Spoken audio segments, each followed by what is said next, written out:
Hello mga kahamis, hello mga ka-followers, another day, another vlog. So happy kayo ko kay nakalimpyo kog sayo sa ako ang kwarto. And then, sayo gid ko nagmatatungod kay naglain ang lawas sa akong baby girl. Unya, nagpa-baby siya sa ako, kay yayay daw siya. Kawawa nga Leami. Tungod na siya sa ligo-ligo niya sa dagat sa Samal Kaputian. Char! Kaputian gyud. And then, syempre nanay naman ta, syempre ang atong himuon magluto bitag sayo no, dili kay magsige taog cellphone magbilangkad para lang maghulat kung kinsay magluto. Syempre pag mama na gyud ka, kailangan gyud nimo magluto. Syempre gigamit nako ang wipes pagtrapo sa ato ang buy one take one nga rice cooker. Kaning si buy one take one nga rice cooker, pwede ka mag-cook, soup, mag-fry, mag-yogurt, maghimo og kanang cake o uban pa niya kung unsa imong gusto. So syempre habang nagluto ko, naglaba ko sa gawa. So syempre para madali ang mga person tungod kay lain ang ako ang gibati sa akong anak. So syempre nagbrush ko ani nga dapita. So syempre depende sa inyo. Ako manggod pag magdali brushan gid nako ang mga decolor nga sinina. And then diri nako nga dapita so humanata ng laba. So syempre maglaba ta diri nga dapita. So syempre init manggod diri nga dapita ang mga person. So kailangan ako dili na nako ginapuga kay para dili makumot ang atong mga sinina. O diba para di na tas plansa kay tipid ang mga person. O wala pa ko'y panodlay dira haggard kaayo ko, so wala pa ko'y ilis char kasi nanghilamos so wala ang mga person. So bahala na, ang importante gwapa gyapon char, gwapa gyud mabit ang ginakainggitan kay bisan wala nakahugas or nakahimasa, gwapa gihapon. O syempre dili ko sa sulod ni balik ko kay among gikuha ang amo ang higdaanan. O syempre si Leami Agon, very good kaayo siya nga daughter. Tungod kay namilo siya sa iyaha nga mga sanina ug ako ang sinina. So wala man gud lain magtinabangay diri sa balay no, kung dili kaming duha lang gyud in tawon. So syempre malaki na yan, bigger na yan kahit may sakit pero patuloy pa rin na tumulong sa kanyang ina. Hay nako talaga, ewan ko talaga sa iyo Leami. Laban ka lang dyan sa mga person habang ako ay nagluluto ay naglalaba, naglilinis din ako sa labas dyan kasi ayaw ko yung marumi na bahay.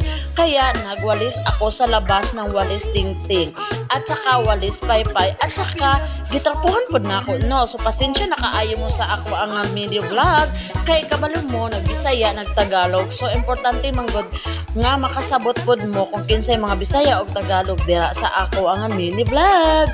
So ganahan kaayo ko ni Lea kay magtabang gid na siya sa ako. Ingon niya pag makahuman na siya sa eskwela, mag-doctor gid daw siya pagkahuman, magpalit daw siya og dako kay nga balay tapos ang iyang pangalan sa balay kay Canlas de Casas house. O diba saan kayo dyan? Bakit may Canlas de Casas yung bahay mo Leami? Anong ibig sabihin yun? Char! Tapos tiningnan ko ang kanin ko at ito, super luto kaayo siya guys. So kung ganahan mo ani magpalit, so naalang na siya sa ako ang TikTok account. So naa dito nakabutang. Syempre nagbalo naman mi, nahuman naman umong himuon sa balay, ni baktas na mi padulong sa ako ang gidyotihan. So syempre muhapit mi og bangkerohan tungod kay mamalit mi og mga abubot og mga kailangan sa search sa amo ang mga kauban nga lalaki kay mag Christmas party mi. Syempre ganun yan, diba? Saan kay dyan? O syempre dire mi nag-agi aning ang ibig sabihin ani nag-shortcut good mi no kay para dili pud gamay nga init. Init ra ba ang panahon pero that's why walang problema kay nakapag sunscreen mi og 50 SPF. Saan kayo dyan?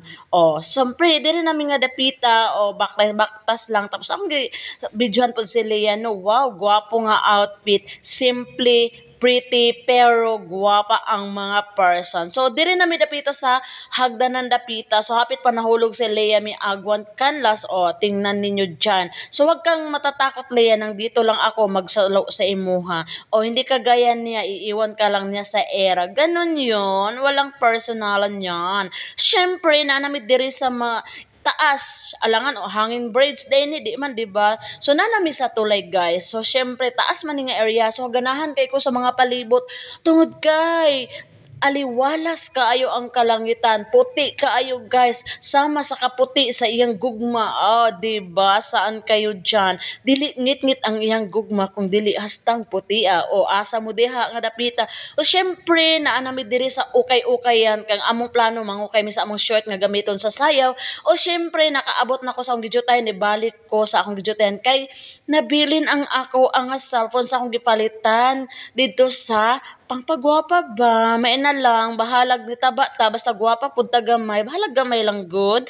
O syempre, mo rin akong gipalit dito, o di ba asa mo dara. Syempre, naanami diri habang lingkod mi kay nagpahulay mi kay ano namin no mag-practice ba mi sa among sayaw sa mga person. So saan kayo diyan? O, di ba? Wala namang ano tayo kanang pahinga lang muna. So, syempre, wala tayong magawa sa buhay. Sayo-sayaw lang tayo para may ano ba, pakatok ang mga person ba? O, di ba? O, sayo lang muna. O, syempre, shout out sa imong Ate Didit Aros de Toyle sa paglibre. Daghan king salamat. More blessing to come sa inyong nga family. And then nakikaon lang gid mi diri nga dapitan no. O di ba? Ang anak ni Ate Melchora Liges nagkaon og kanon. Syempre si May di magpahuli. Thank you for watching everyone.